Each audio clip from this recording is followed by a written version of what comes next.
Dans un champ écrasé de soleil, deux paysans font une lourde sieste allongés à l'ombre d'une meule de paille. Au loin, comme un écho, une grande charrette vide et son attelage de bœufs se protègent aussi du soleil. Voici le simple sujet de cette toile aux couleurs éclatantes qui irradie l'été et sa chaleur. Pourtant, lorsque Vincent l'a peint, il est loin de ce paysage idyllique. L'artiste est seul dans l'austère hôpital Saint-Paul de Mosole, interné volontaire depuis des mois. Fatigué, tourmenté, il se tourne vers ses maîtres pour retrouver un souffle créatif. Il demande alors à son frère de lui envoyer des reproductions d'œuvres. Maintenant où je suis malade, je cherche quelque chose pour me consoler et me réjouir. Je pose devant moi le noir et blanc de Delacroix ou Millet, et puis j'improvise là-dessus en couleurs.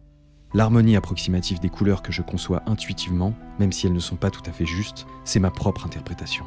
Toute sa vie, Vincent a repris des toiles de maître, et Jean-François Millet est sans doute celui qui l'a le plus inspiré. Il l'admire au point de le considérer comme son père en peinture. Comme lui, Vincent a le cœur qui penche du côté de la nature, de la vie rurale, du monde laborieux et cyclique des paysans.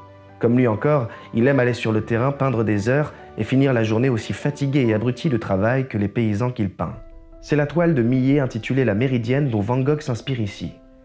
Il garde sa composition jusque dans ses moindres détails, mais les tons doux et terreux de l'original s'envolent sous son pinceau, insufflant à l'œuvre une nouvelle poésie. Peut-être sous l'influence des étés provençaux, il inonde la scène de deux couleurs complémentaires, le jaune chaud et le bleu froid. Tout n'est que grands coups de pinceau droits et ondulants qui créent à la fois le ciel, le champ, les personnages. Seuls quelques traits noirs soulignent les contours du couple et de la charrette. En plein hiver personnel, Vincent découvre un invincible été.